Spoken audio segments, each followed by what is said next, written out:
Everyone, welcome back to my channel. तो हम इस वीडियो में पढ़ने वाले हैं हमारा कंपनी लॉ का chapter number 11, that is members and shareholders.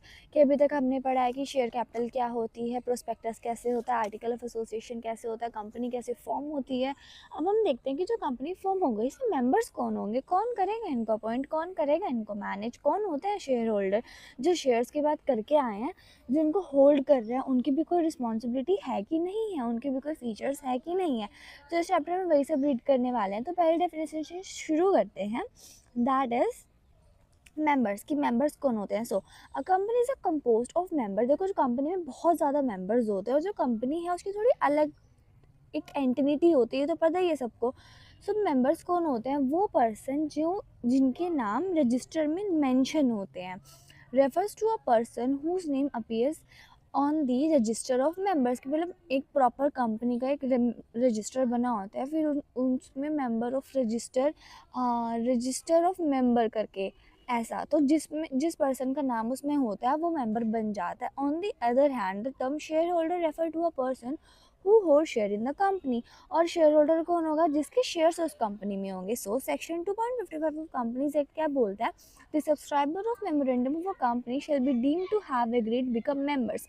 कि जो हमारे सब्सक्राइबर होंगे, जो मेमोरेंडम में सिग्नेचर होगा या फिर मेमोरेंडम में मेंशन होंगे, वो हमारे मेंबर्स होंगे कंपनी के, ठीक है। या फिर जो रजिस्ट्रेशन के टाइम हमको अपॉइंट करेंगे। Next second, that is every other person who agrees in written. जो एक रिटर्न में लिख के दे कि हम इस कंपनी के मेंबर हैं, वो हमारे मेंबर होते हैं। Then every person holding shares, जिसके पास प्रॉपर कंपनी के शेयर्स वगैरह होते हैं, उनके पास प्रॉपर बेनिफिशियल रिकॉर्ड्स वगैरह होते हैं इन सब चीज़ों के। सो अब पढ़ते हैं मेंबर्स वर्सेस शेयर होल्डर की है क्या, दोनों में डिफरेंस क्या है। सो मेंबर और जो शेयर होल्डर है, ये थोड़ी इंटरचेंजेबल टर्म है। उसके बाद a holder of share become a member when is, देखो, जो मेंबर होगा, वो जो शेयर होल्डर होगा वो मेंबर में इंक्लूड होगा। अगर आप शेयर होल्डर हो तो आप मेंबर हो, but the term member is in जो, देखो, a holder of share become a member only when his name entered in register of members. कि देखो, एक जो होल्डर होगा ना, जो शेयर होल्डर होगा, वो मेंबर तभी बन सकता है कि अगर उसके रजिस्टर में नाम है उसका। But the term member is a wider scope. जो वाइडर स्कोप है, जो मेंबर है थोड़ी वाइडर स्कोप है, और ये हर कंपनीज में होती है। Member includes share holder. जो मेंबर होते हैं उसमें भी शेयर होल्डर इंक्लूड हो जाते हैं। अ share holder is a member but a member may not be a share holder. कि अगर मैं मेंबर हूँ तो इसका मतलब ये नहीं है कि मैं शेयर होल्डर हूँ, बट अगर मैं उस कंपनी की शेयर होल्डर हूँ तो डेफिनेटली परसेंट श्योर है कि मैं उस कंपनी की मेंबर भी हूँ। अ पर्सन में become member of a company without holding any share, company lead guarantee. और यहाँ पे बस शेयर्स वगैरह की लिमिटेड की बात हो रही है, सीधा डिफरेंस पढ़ते हैं क्या लिखा है। So meaning a members, a person whose name registered, जिनका रजिस्टर में नाम होता है। शेयर होल्डर कौन होता है, जिसके पास कंपनी के थोड़े शेयर्स होते हैं। देन अब नेक्स्ट पेज पे चलते हैं।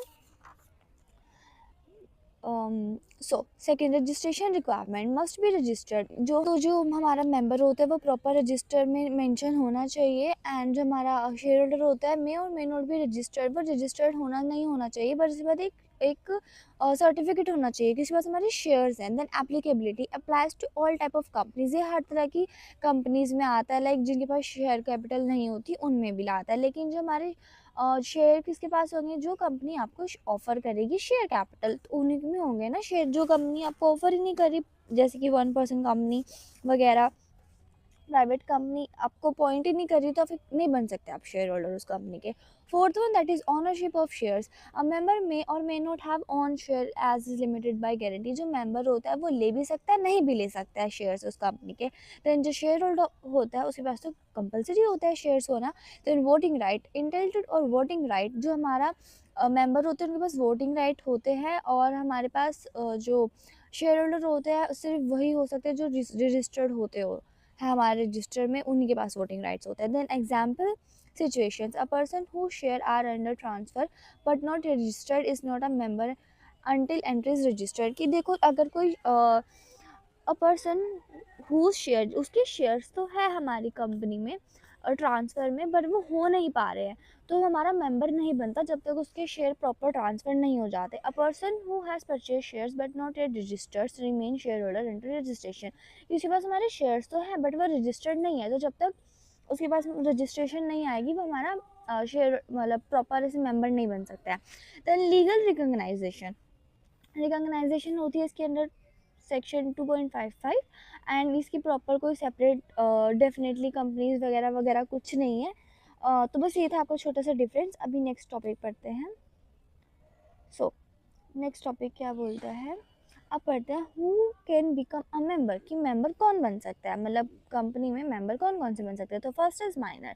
सो अ माइनर और a person below 18 years of age cannot become a full-fledged member of a company because they are not legally capable of entering into contract। देखिए तो जो माइनर होते हैं, वो जो 18 साल से कम उम्र वाले होते हैं उनको माइनर बोलते हैं, तो वो कैपेबल नहीं होते हैं हमारे अकाउंट्स को हैंडल करने के लिए। However share can be held in minors game through minus name through guardian but the minor will not personal liable for any losses. कि देखो जो माइनर है वो बन तो सकता है हमारा पार्टनर, मतलब मेंबर बन सकता है, बट उसका प्रॉपर ऐसे गार्डियन होगा और मतलब पर उसे कोई लॉस वगैरह बियर नहीं करना पड़ेगा।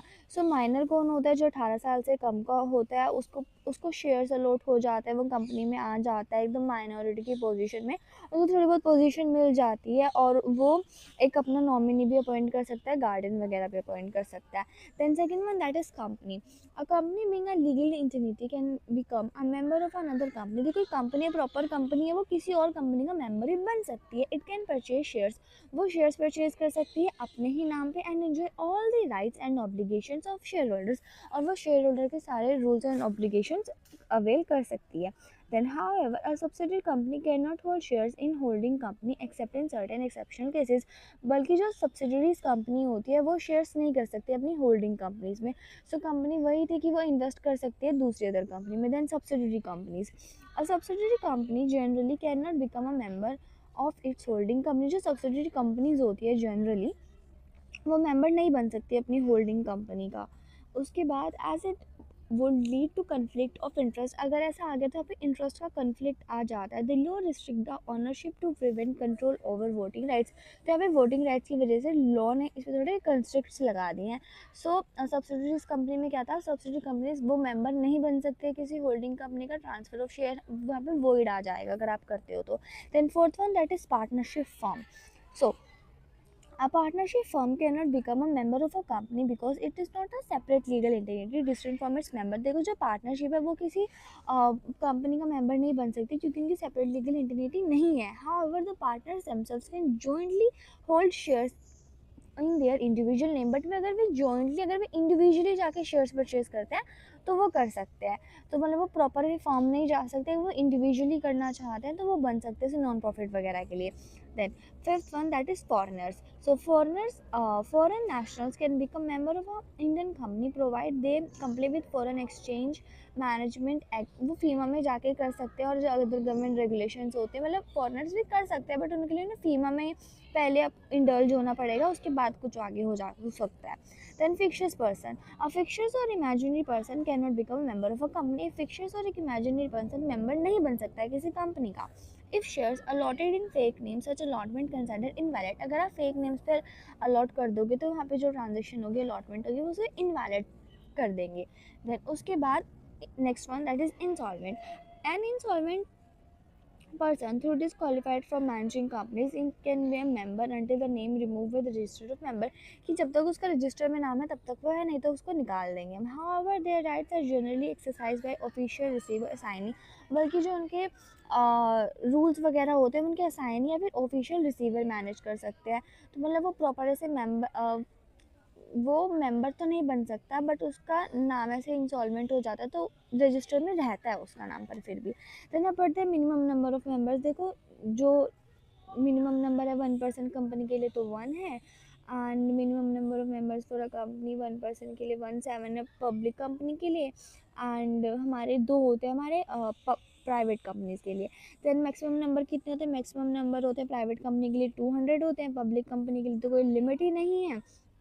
then that distance happen joint stock company when 2 or more person, और joint stock कंपनी तो वो जहाँ पे 2 और more person ऐसे हैंडली जॉइंट होते हैं किसी भी चीज़ को करने के लिए। So now next one, how to become a member और मोड्स ऑफ एक्वायरिंग मेंबरशिप, कि आप मेंबर कैसे बन सकते हो।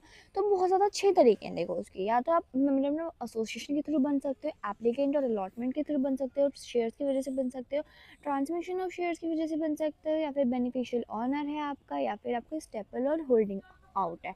सो फर्स्ट पढ़ते हैं, that is membership by subscription. ये आता है हमारा under the section 2.55 and most important thing, आप सेक्शन ज़रूर लिख के आएंगे एग्जाम में, नहीं तो आपको मार्क्स नहीं मिलने वाले हैं। सो at the time of company formation, the person who signed the memorandum of association automatically become a member। जिसने memorandum of association sign कर दिया वो automatically हमारा member बन चुका है। According to section 2.55, two conditions must be fulfilled। इसलिए आपके पास दो कंडीशन फुलफिल होनी चाहिए। पहली तो आपकी मेमोरेंडम ऑफ एसोसिएशन में होना चाहिए, दूसरा जो कंपनीज है वो कंपनीज एक्ट में रजिस्टर्ड होनी चाहिए। सो मेंबरशिप बाय सब्सक्रिप्शन क्या आता है, जो सब्सक्राइबर होता है वो मेमोरेंडम ऑफ एसोसिएशन में जाना चाहिए, और जो प्रॉपर जाना चाहिए, और जो कंपनी है वो रजिस्टर्ड होनी चाहिए, जो लायबिलिटीज वगैरह का हिसाब रख पाए। Then second one, that is membership by application and allotment. A person can become a member by applying the company for share, company share and receiving an allotment of the shares. अगर आप apply करते हो shares के लिए, आप call out हो जाता है तो आप एक मेंबर बन जाते हैं। Once the company accept application, अगर आप एक बार कंपनी ने एक्सेप्ट कर लिया तो जो पर्सन का नेम है वो रजिस्टर ऑफ मेंबर में आ जाता है, वो शेयर होल्डर बन जाता है। This is the most common, ये सबसे मोस्ट कॉमन मोड है किसी भी कंपनी का मेंबर बनने के लिए। जैसे शेयर ले रहे हो, एब्सोल्यूट ले रहे हो, देखो यहाँ पे ना एक और चीज़ है कि जो शेयर ले रहे हो, जो एप्लीकेशन फॉर शेयर, या तो वो एब्सोल्यूट होगी या वो कंडीशनल होगी। अगर वो एब्सोल्यूट है तो सिंपल अलॉटमेंट दे देंगे, आपको एक नोटिस वगैरह दे देंगे। देन अगर आपके पास कंडीशन है तो अलॉटमेंट जो होगी वो किसी कंडीशन से बेस्ड पे होगी। उसके बाद next third one, that is membership by transfer. A share holder can transfer their share to another person according to companies article of association. कि अभी मेरे पास शेयर है, मैं मेंबर हूँ, अगर मैं अपने शेयर किसी और को दे दूँ तो क्या वो मेंबर होगा। तो इसके लिए उसके लिए आर्टिकल ऑफ एसोसिएशन के अंडर ये चीज़ें होनी चाहिए।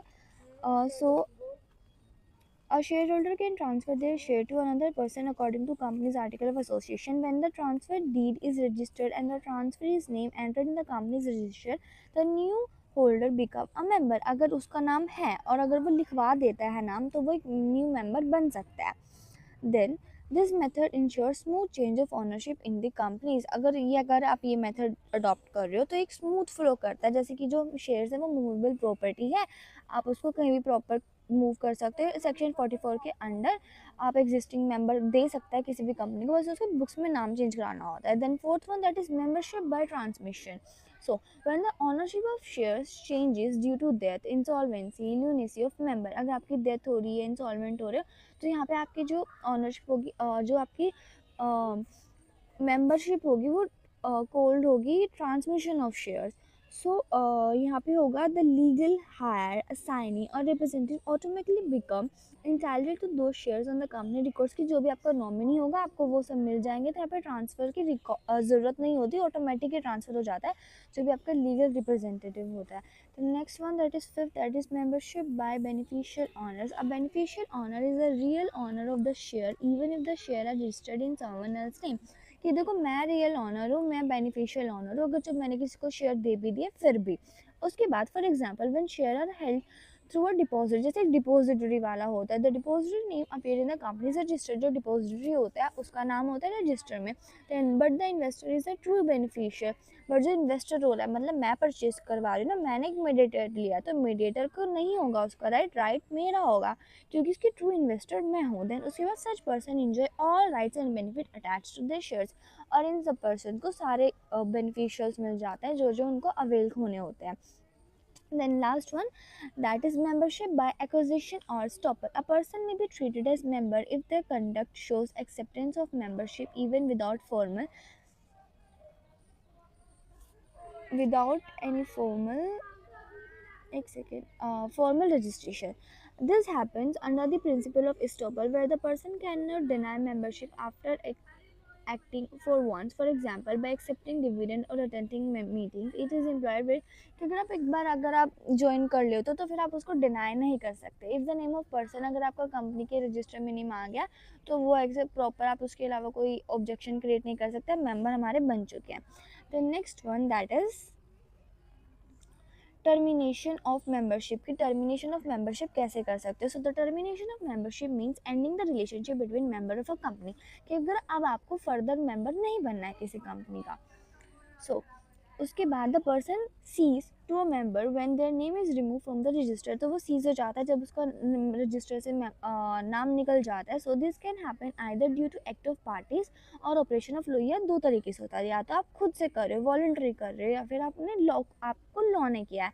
सो once membership and the person lose all right and privilege as a share holder. अगर आप एक बार मेंबर से पोजीशन से हट जाते हैं तो आपके जितने भी राइट्स एंड प्रिविलेजेस होते हैं वो सब हट जाते हैं. So cessation of membership by act of parties, अगर आप पार्टीज करती हैं. सो मेंबरशिप में and because of members on action decisions. Common example जैसे कि ट्रांसफर ऑफ शेयर्स उन्होंने अदर पर्सन को दे दिया, उसने फिर सरेंडर या फॉरफीचर कर दिया, बाय बैक ऑफ शेयर हो गया, इन सब केसेस वॉलंटरी हो गया, इनडायरेक्टली हो गया. So upper cessation of membership by operation of law, जहाँ पे जो गवर्नमेंट होती है वो आपको एकदम मेंबरशिप से हटा देती है. Sometime membership ends automatically ends हो जाती है ड्यू टू लीगल सर्कमस्टांसेस और by the member of by, या फिर मेंबर्स को चॉइस से करे. So this is an occur in cases like जैसे डेथ हो जाती है किसी मेंबर की, या फिर उसने लीगल हायर्स कर लिया, फिर इंसॉल्वेंसी होगी, जो ऑनरशिप होगी उसका ट्रांसफर हो गया है, वाइंड अप हो रही है कंपनी. सो इन्हीं केसेस में जैसे वाइंड अप हो रही है, एग्जीक्यूशन वगैरह वगैरह है, तो इन सब चीज़ों में जो हमारी जो लॉ होती है वो हमारे मेंबरशिप हमसे ले लेती है. तो नेक्स्ट अब पढ़ते हैं rights and liabilities of member. So every member of a company enjoy certain rights and bear specific liabilities as defined by the companies act and the companies article of association. So अगर आप किसी company के member बनते हो तो आपको वहाँ पे राइट्स एंड लायबिलिटी तो आपको भरनी ही पड़ेंगे. सो जो सारे मेंबर होते हैं उनके पास कुछ राइट्स होते हैं एंजॉय करने के लिए, कुछ लायबिलिटीज़ होती हैं पे करने के लिए as per the companies act. So the companies article association. So right ensure that members can participate in affairs when liability defines the extent of financial responsibility they have toward the company. So right ensure करते हैं कि वो किसी भी company के affairs में involve हो सकते हैं, एंड जो लायबिलिटीज़ हैं वो हमें बताती है कि आपको फाइनेंशियल रिस्पॉन्सिबिलिटी पे करनी पड़ेगी. So rights of member. So rights of member में क्या होता है, देखो जो राइट्स ऑफ मेंबर होते हैं वो दो तरह से होते हैं. एक होता है इंडिविजुअल राइट्स.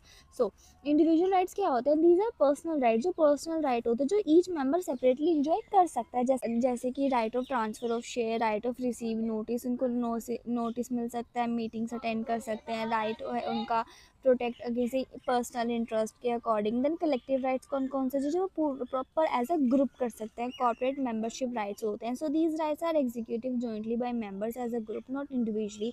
या ये भी मेंबर्स एज अटेन कर सकते हैं, इंडिविजुअली नहीं अटेन कर सकते. For example the right of appoint and remove directors, जैसे कि डायरेक्टर को अपॉइंट करना, रिमूव करना, जो राइट होता है किसी मेजर डिसीजंस को लेना, कुछ अमेंड मेमोरेंडम ऑफ आर्टिकल्स के लिए करना.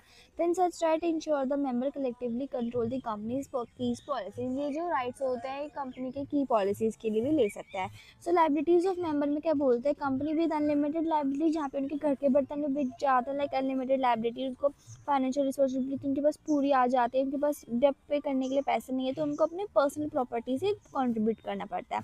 Then the liability continues until all company, जब लाइबिलिटी तब तक रहती है जब तक कंपनी के साइड डेट फुलफिल नहीं हो जाते. Then company limited by guaranteeing this type. Members जो होते हैं वो एग्री करते हैं कोई फिक्स अमाउंट ऑफ पे करने के लिए जब कोई कंपनी वाइंड अप हो रही होती है. So their liabilities limited to the guaranteed amount only. जो उन्होंने जितनी अमाउंट गारंटेड करी है सिर्फ उनकी लाइबिलिटी वहाँ तक सीमित होती है. Then company limited by shares, कि जहाँ तक उनको शेयर की उन्होंने पेमेंट नहीं करी है बस उन्हें वहाँ तक पे करना है.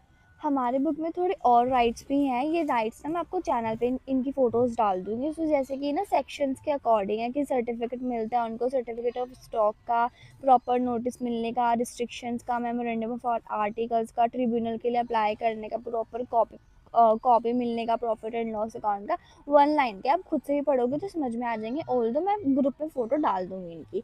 सो अब हम नेक्स्ट टॉपिक पढ़ते हैं, that is register of members, कि मेंबर्स रजिस्टर कैसे कर सकते हैं. So according to section 83 of the companies act, every company must maintain a register of member, की जो रजिस्टर ऑफ मेंबर है वो प्रॉपर उनको बनाने के लिए कंपलसरी ही होता है. The register contain all details. इस रजिस्टर में सारी डिटेल्स होती हैं उनके मेंबर्स की, शेयर होल्डर्स की, डिबेंचर होल्डर्स की, सिक्योरिटीज होल्डर की, सबकी. सो it helps company identify true honours, यहाँ पे एकदम ट्रू सिचुएशंस देखने के लिए उन्हें मिल जाती है. So the particular appearing register, की जो रजिस्टर होता है क्या क्या चीज़ें देखने के लिए मिलती है. So the register must employ particular, जैसे कि नेम हो गया, एड्रेस हो गया, मेंबर का डेट होगी, कब कब सीज कराना मेंबर, नंबर ऑफ क्लास कितने हैं, एंड उसके बाद डिस्ट्रिक्ट नंबर ऑफ शेयर्स कितने हैं, उन्होंने अमाउंट कितनी पे करी है, देन जो डिटेल होती है प्रॉपर से रिकॉर्ड के साथ बना दी जाती है। Then provision relating to register of members, की जो रजिस्टर ऑफ मेंबर है इनके रिगार्डिंग क्या प्रोविजन है। So the register must be maintain in prescribe form में, प्रॉपर फॉर्म में बना दिया जाता है जो कि अप टू डेट रहता है हर टाइम। सो ये पूरा ऊपर मेंटेन होता है, मैनुअली भी होता है और इलेक्ट्रॉनिकली भी होता है, मतलब फिजिकली डॉक्यूमेंट भी होता है, हमारा वर्चुअल डॉक्यूमेंट भी होता है। उसके बाद any changes in ownership such as transfer of transfer must be recorded immediately. अगर आप कोई चेंज कर रहे हो ऑनरशिप में या किसी भी चीज़ में, ट्रांसफर में किसी भी चीज़ में चेंज कर रहे हो, तो वो इमीडिएटली रिकॉर्ड कर दिया जाता है। The non complaints with these provisions, कुछ पेनल्टीज वगैरह भी होती हैं, कई बार बुक से पढ़ लेते हैं बुक में क्या लिखा है। So the register of members क्या बोलता है, ये अकॉर्डिंग सेक्शन 88 है, जहाँ पे प्रॉपर लिखा होता है कि कितने मेंबर है, किनके पास क्या है और प्रॉपर कौन सी क्लास है। इसके लिए स्पेसिफिक फॉर्म भी है, MGT1 companies management and administration, जहाँ पे प्रॉपर ऑक्यूपेशन लिखी होती है, एग्रीड अमाउंट लिखी होती है, क्या किसका नाम है, कैसे है, कब सीज वगैरह कैसे होगा। देन प्रोविजंस भी हैं, अब इनके कुछ प्रोविजंस पढ़ लेते हैं। So the first provision is register and index of beneficial owners under the section 88.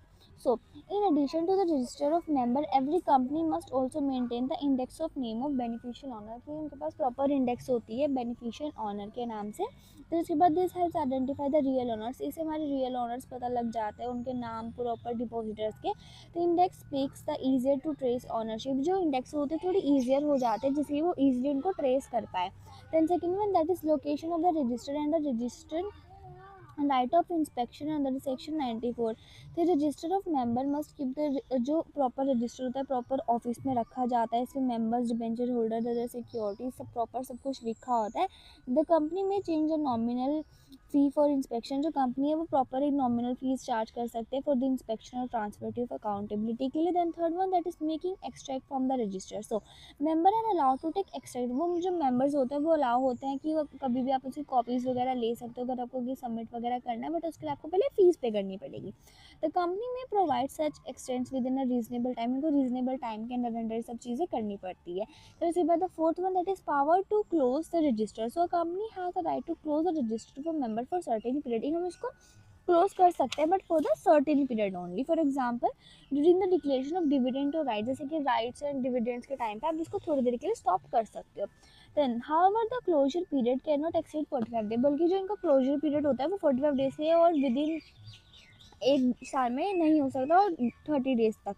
Then उसके बाद fifth one, that is registered as prima facie या एविडेंस, मतलब प्राइमरी फेस होता है कि हमें प्रॉपर प्रूफ होता है किसी चीज़ का। So the registered members related documents must be present permanently by the company, proper हमेशा कंपनी में हमेशा रहता है, जो कॉपीज होती हैं एनुअली रेक्टिफाइड होती रहती हैं। देन अभी बुक के अकॉर्डिंग पढ़ते हैं तो जो रजिस्टर्ड ऑफ इंडेक्स है यही है कि यहाँ पे आप प्रॉपर सेक्शन 11 के 3 के अंदर प्रॉपर इंडेक्स बना दी जाती है हर मेंबर की। Location of registered of member है कि प्रॉपर एक उसका ऑफिस होता है। देन एक्सट्रैक्ट वाले का है कि proper security register, index number proper, मतलब कॉपीज़ वगैरह होती हैं और ये कॉपीज़ होती हैं आप इंस्पेक्शन में डाल सकते हो। Then power to close register, आप इसको 45 डेज इन अ ईयर और 30 दिन से ज़्यादा नहीं हो सकते, जब आप कर भी रहे हो तो आपको 7 डेज प्रीवियस एक नोटिस डालना पड़ता है, तो इसमें सिक्योरिटी होल्डर को प्रॉपर नोटिस वगैरह जाना होता है। फिर जो रजिस्टर ऑफ प्राइमा फेसी होता है कि जो कोर्ट होती है वो एक्सेप्ट कर लेते हैं कि ट्रू एविडेंस है हमारा किसी कंपनी का। देन उसके बाद फॉरेन रजिस्टर होता है, एक फॉरेन रजिस्टर होता है जहाँ पे जो फॉरेनर रजिस्टर होता है जहाँ पे फॉरेनर्स के साथ डिटेल्स होती है। वैसे तो जो आर्टिकल होता है विद इन दी इंडिया होता है, बट अगर आप इंडिया के बाहर है फॉरेन रजिस्टर, अगर फॉरेनर भी हैं तो वहाँ पे फॉरेन रजिस्टर के हिसाब से भी वो चीज़ें बना दी जाती हैं। सो अब पढ़ते हैं last slide, that is annual return, कि एनुअल रिटर्न क्या होता है। एक और टॉपिक था that is rectification of register of member. Rectification होता है कि अगर आप कुछ ओमिशन कुछ भूल जाते हो आप कुछ चीज़ें करना, तो यहाँ पे आपको जो सेक्शन 59 होता है वो डील करता है, ट्रिब्यूनल को एप्लीकेशन डालता है और वहाँ पे सर्कमस्टांसेस लिखता है। फिर अगर कोई नेम वगैरह लिख गए और फिर कोई डिफ़ॉल्ट वगैरह निकल गया तो जो अगर कुछ नहीं भी होता तो जो ट्रिब्यूनल उसको पनिश भी कर देते हैं। So, apart the last topic, that is annual return under the section 92. So, according to section 92 of the Companies Act, every company must prepare and file an annual return with register of company every year की, जो according to section 29 क्या बोलता है, बोलता है कि जो companies act होता है, बोलता है कि सब कंपनी को अपना एक एनुअल रिटर्न प्रॉपर ऐसे फाइल करना पड़ता है हर साल. So it is filed with prescribe form. इसका प्रॉपर प्रिस्क्राइब फॉर्म होता है MGT7 and MG7A. It contains key information about the companies, जिसमें कंपनीज की सारी की इन्फॉर्मेशन होते हैं, structure, management and share holding. So the annual return must be sign by director and company secretary. और ये प्रॉपर साइन होता है हर किसी जितने मेरे लीडर्स वगैरह हैं. So it helps government to stake holder to know about the companies activity and company status. इससे हमारी प्रॉपर चीज़ें पता लग जाती है कि जो कंपनी का स्टेटस है वो कैसा हो रहा है, मतलब स्टेक होल्डर्स गवर्नमेंट वगैरह को पता लग जाता है. Then particulars to be included in annual return. अभी कौन कौन से पर्टिकुलर्स होते हैं जो हमारे एनुअल रिटर्न में इंक्लूड होते हैं. सो फॉलोइंग डिटेल्स, जैसे कि रजिस्टर हो गया, एड्रेस हो गया, डिटेल्स होगी शेयर कैपिटल्स की, डिबेंचर की, शेयरहोल्डर्स की, list of members, debenture holders, their share holdings, details of directors की, manager personals, meeting, penalties, punishment की किसने कितनी क्या पनिशमेंट है. सो अकॉर्डिंग टू बुक पढ़ लेते हैं. सो सेक्शन 29 ये बोलता है कि हाँ सब किसी को बनाना होता है द एनुअल रिटर्न. ये विद इन द 60 डेज बना दी जाती है जब आप कोई जनरल मीटिंग होल्ड करते हो. अगर आप कोई जनरल मीटिंग होल्ड नहीं कर रहे हो तो 60 डेज बनता है लास्ट डे ऑफ मीटिंग से. ठीक है, उसके बाद सेक्शन 29 है, ये डील करता है कि जब कोई जनरल मीटिंग नहीं कर रहे हो तो वहाँ पे आपकी कोई जनरल मीटिंग नहीं हो रही है तो आप एक रिक्वायरमेंट होती है सेक्शन की कि आप सीज कर देते हो जो मतलब फाइल होता है. अगर आप मतलब जब जब भी आपकी जनरल मीटिंग हो रही है विद इन द 60 डेज उसकी होना ही चाहिए. और उसका ऑब्जेक्ट क्या होता है, सारी चीज़ों को रिकॉर्ड करना जो भी आपकी कंपनी में हो रही है जिससे कि आप उसको अफोर्ड कर पाओ. फिर इसमें कुछ चीज़ें होती हैं जैसे कि रजिस्टर का ऑफिस क्या है, उसके मेंबर्स, डिबेंचर होल्डर्स, मेंबर, ये सब चीज़ें हैं. देन उसके बाद पर्टिकुलर्स भी होता है जैसे कि रजिस्टर का ऑफिस. बस यही छोटी छोटी चीज़ें हैं. उसके बाद एक पेनल्टी वाला चीज़ वो इसमें PDF में रह गया है, वो मैं बता देती हूँ ऐसे क्या है. सो यहाँ पे PDF में क्या है, अकॉर्डिंग सेक्शन 92 है, मैं यहाँ पे लिख देती हूँ 92 है. ठीक है, पनिशेबल होते हैं अप टू 50,000 उनको लगता है. अगर आप नहीं ऐसे डिफ़ॉल्ट तक निकल जाते हो अगर नहीं फाइल करते हो तो एंड 50,000 रुपीज़ है मैं एक्सटेंड टू 3 लाख, जो 50,000 से 3 लाख तक जा सकता है.